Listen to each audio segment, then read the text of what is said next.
Tonight at 6 on TV2 News, we're getting some unexpected snow mid-March. What you can do to stay safe during this. Prominent speakers came to Kent State to discuss media and journalism with students. The information they shared ahead. 5 weeks after the East Palestine derailment, and the EPA is taking action to ensure the safety of everyone. What is the new regulation they are proposing? And Taylor Swift starts off her Eras tour with a city that's naming themselves after her. All that and more as your TV2 News starts right now.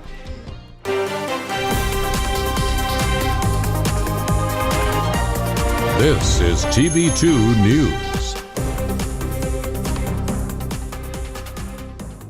Good Tuesday evening in Portage County, and thank you so much for joining us. I'm Nuried Hurtado. And I'm Josh Aponte. We'll start off today with some helpful car pointers since Portage County got hit with heavy snows early today. TV2's Gabby Jonas spoke with the Ohio Department of Transportation for everything you would need to know about your vehicle in the snow. Hi, Gabby. Yeah, hi guys. I spoke with the Ohio Department of Transportation earlier today, like you said, and students off campus about how to be prepared for unexpected winter storms like we're seeing today. Today, it's been slippery, wet, slushy, and cold as heck. When temperatures dip, getting behind the wheel in colder conditions can set challenges for both you and your car. But by being prepared for the storm can allow for an easier drive. I spoke with Ray Marsh, a staff member for the Ohio Department of Transportation, where he says that being aware of your surroundings during these conditions is important. You really have to change how you drive. So the things that will impact your vehicle are like your stopping time. It definitely takes a lot longer to stop. Never just slam on the brakes. You don't want to just lock it up. So for those driving in the winter wonderland, knowing ahead of time how to prepare is how residents of Campus Point Apartments DeShawn Reese is taking action. During all this snow, I have a snow brush in there, and I have all the heated seats, heated steering wheel, heated mirrors, remote start, all that. And for aeronautics student Trenton Martin, after already being in a snow-related accident, being extra cautious on the road is something he doesn't take lightly. I've been in ice-related accidents before. It's something that's kind of ingrained in me that I do need to take my time, go slow. I have a little bit of an advantage because I do have a four-wheel drive vehicle, but I mean, it still is a challenge. Now, if you don't have a snow scraper, but you do have a credit card can be used to scrape off the ice and snow from your windshield before hitting the roads during these snowstorm conditions. And with warm weather only a couple months away, breaking out the boots, scarves, and gloves unexpectedly is far from what students are thinking about. My mind is just like in that summer mood and just ready for our spring break to get here. So waking up and seeing all the snow was just not what I was expecting at all. I'm looking for the summer, really. I want to go swimming so bad. Yeah, so when being on the roads this afternoon, make sure to also check your engine for the possibility of it being dead. Being aware of the winter weather and driving slowly is key to avoiding potential accidents during these pop-up snowstorms here in Northeast Ohio. Reporting live in the studio, I'm Gabby Jonas, TV2 News. Back to you guys.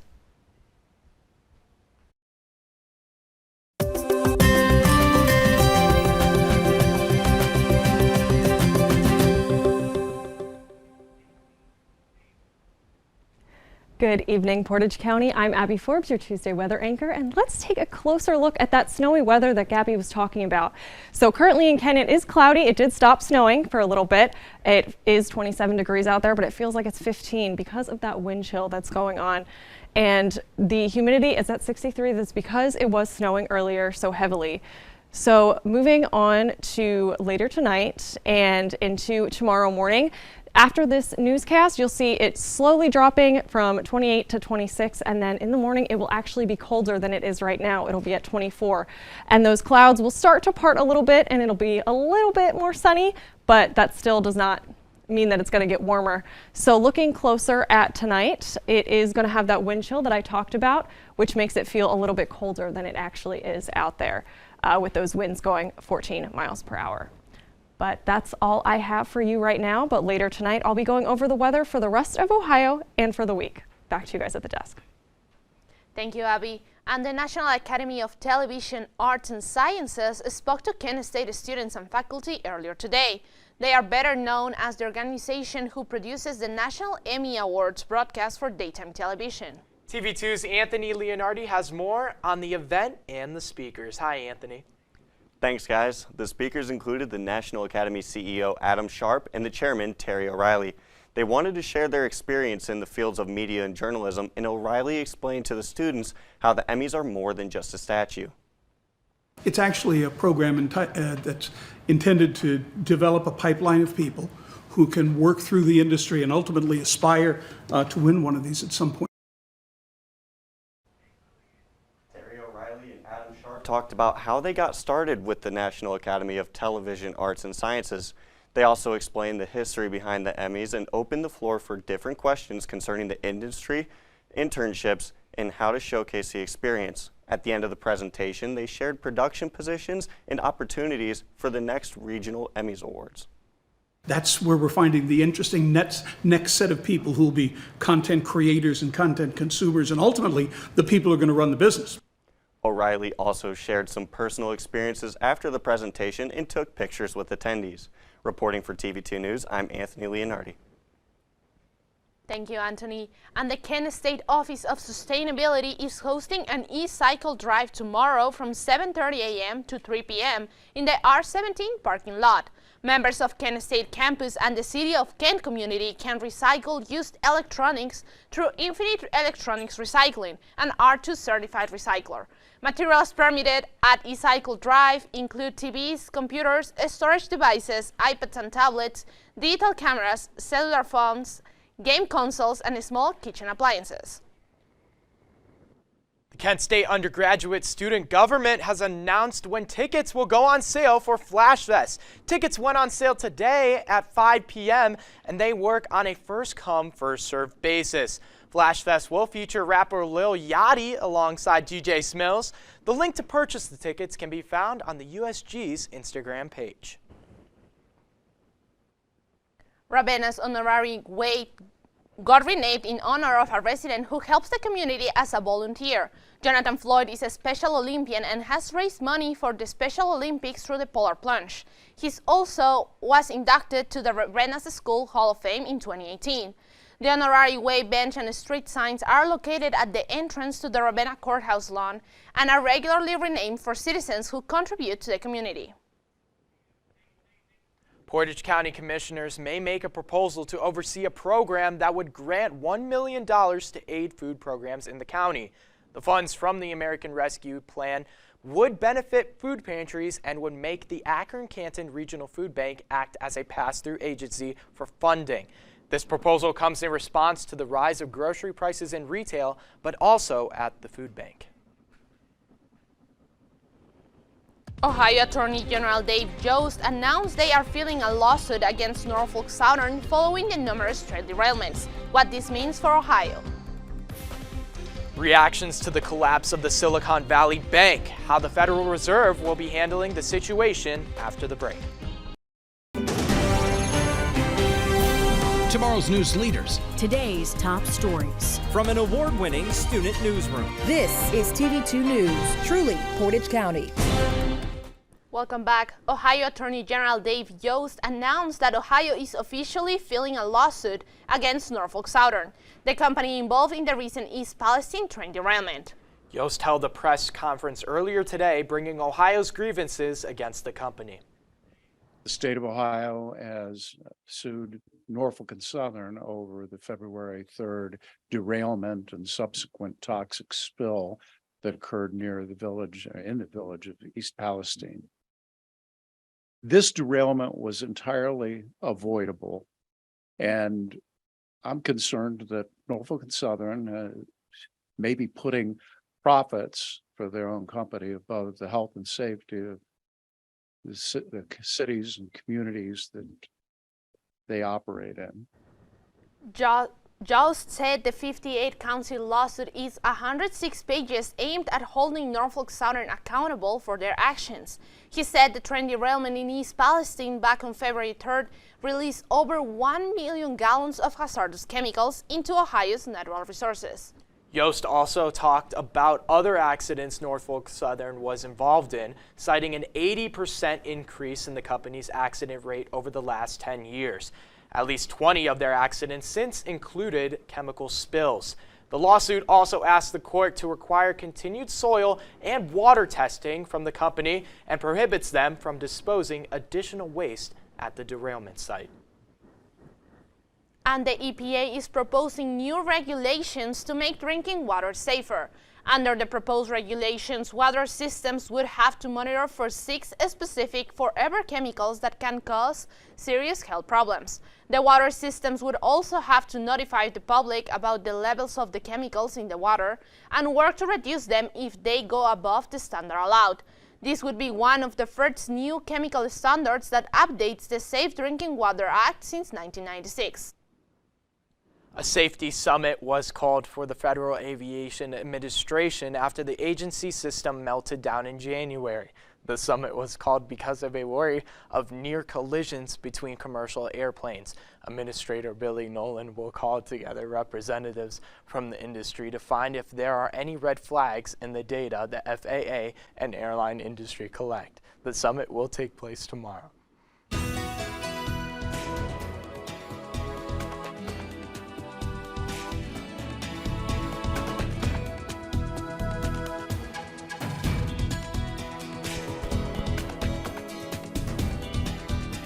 A rapidly intensifying nor'easter brought heavy snow, winds, and coastal flooding to the northeast today.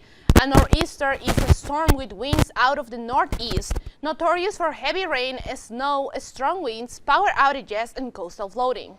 It's the first nor'easter of the season and is threatening to make travel impossible in some areas, with officials issuing a ground stop at New York's LaGuardia Airport ahead of Tuesday's storm, and several governors implemented preemptive measures in their states. Now, Nuried, that was a lot of snow this morning. I will say, I spent at least probably like 5 to 10 minutes trying to get the snow off my car. I can agree. I came for the flash because it was really cold. Yeah. I don't know if we're going to see any better weather coming up. Well, we can take it over to Abby Forbes, and hopefully she can tell us what weather's coming up. Hey, Abby. Hey guys, yeah, as you were saying, severe winter weather has been impacting the Northeast. And as you can see from the radar earlier, you can see that snow that was coming in and hit us really hard this morning. But obviously that snow has parted a little bit, but we have not lost the clouds. So before I get into that, let's take a little look at everything that's going on across the rest of Ohio and dive into that. Yeah, so looking here at the northeast of Ohio, you can see up in Ashtabula, it's at 29, Cleveland 30, Sandusky 33. And as you get down here, closer to where we are in Kent, it's 27, and those temperatures are a little bit lower down in this region. So moving on to the rest of Ohio, you can see they're out in the west, there's more in the 30s, versus over here, we're still in the 20s. But looking ahead at the rest of the week, you can see that we are going to keep these clouds for the rest of the week pretty much. You'll see a little bit of sun as we get into tomorrow and Thursday, but on Friday we are going to get some showers. And those clouds are going to stick around into the weekend. And as we look towards Sunday, we're going to have those clouds in the morning, and it's going to get a little bit sunnier in the evening, which will be a nice change as the sun comes a little bit more into play early into next week. However, those clouds will still stick around as the temperatures fluctuate between the 30s and up into the 50s. But that's all the weather I have for right now. I've been Abby Forbes. Have a great evening, Portage County. Thank you, Abby. Senator Elizabeth Warren is calling on Federal Reserve Chairman Jerome Powell to rescue himself from the review of the collapse of the Silicon Valley Bank. SVB failed after chaos sparked by high interest rates led to banks' depositors pulling out $42 billion. The Federal Reserve said Monday it had launched a review into the supervision and the regulation of SVB. The bank's failure raises questions about whether regulators at the federal level should have seen the failure coming. Senator Warren says Powell's actions to allow big banks like SVB to boost profits by loading up on risk directly contributed to the bank failure. However, the Biden White House says the nation's banking system remains secure. This despite the collapse of 2 banks over the weekend. Signature Bank was seized by state regulators Sunday, and the other, Silicon Valley Bank, resulted in the largest lender failure in roughly 15 years. John Lawrence reports. The Federal Reserve is placing Silicon Valley Bank under the microscope.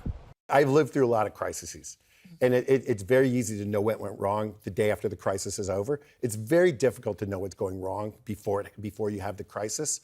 Michael Barr, the Fed's vice chair for supervision, is leading the probe, which will focus on how regulators, including some feds, missed the financial storm. We feel like it wasn't our responsibility as depositors to maintain faith in the bank, but it should be the bank's responsibility through sound judgment to take care of the funds that we deposited with them, in which Silicon Valley Bank failed to do so. The Fed's review is scheduled to be publicly released May 1st. We'll learn a lot more facts and we'll have a lot more opinions of what happened. And I guarantee you that we will regulate for whatever went wrong this time, but next time it will be something different. President Joe Biden outlined his plan to contain the collapse on Monday, but some customers still made a bank run. We have an obligation with payroll.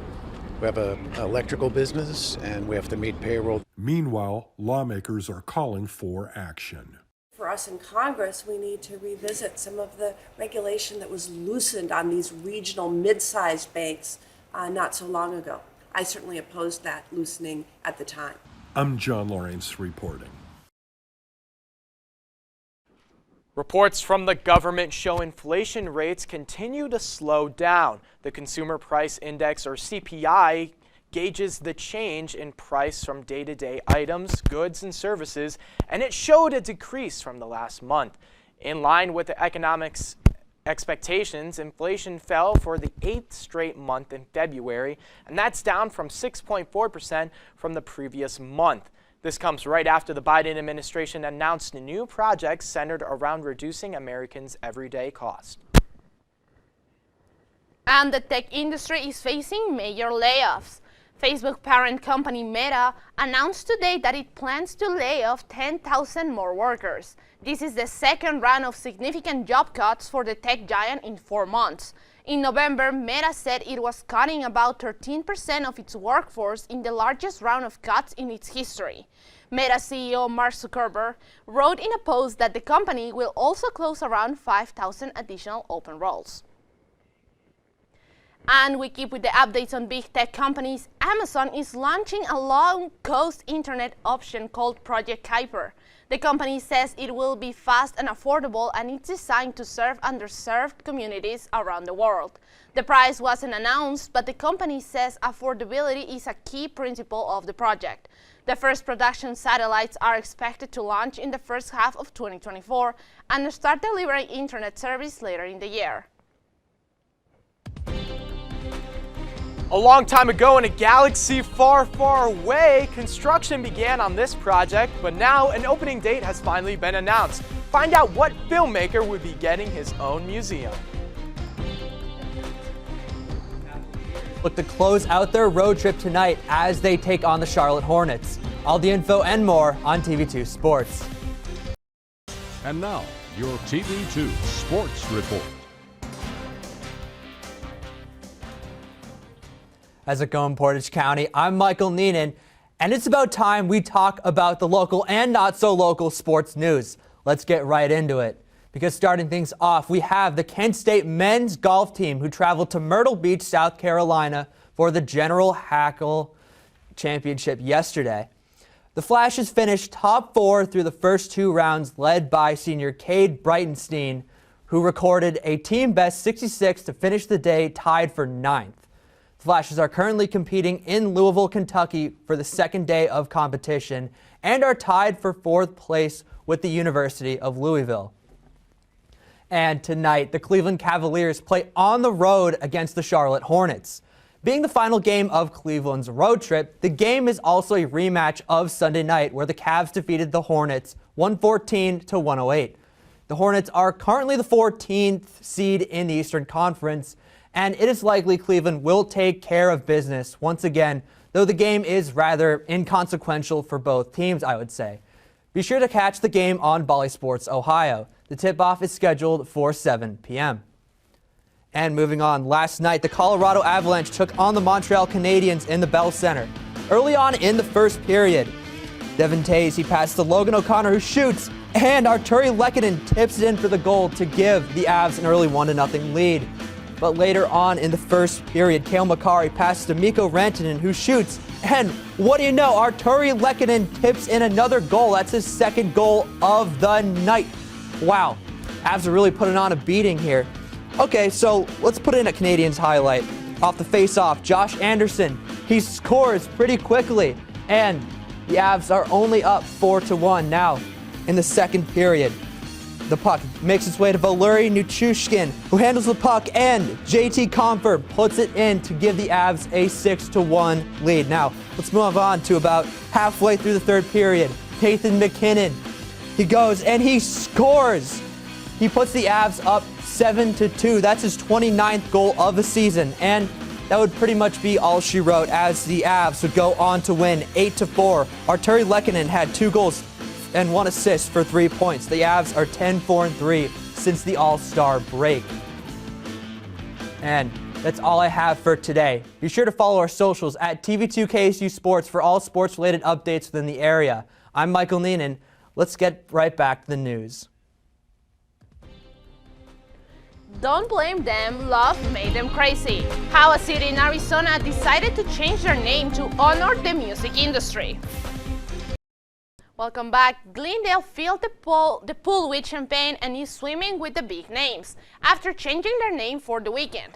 Swift City is the new ceremonial name for Glendale to celebrate the start of Taylor Swift's tour. However, Swift City was not the first option. Other naming options included Swiftdale, Taylordale, the city of Taylor Swift, Taylor Nation, but Swift City won out. The artist is kicking off her The Eras tour, which shows in Glendale's State Farm Stadium on Friday and Saturday, and then heads off to 19 other cities.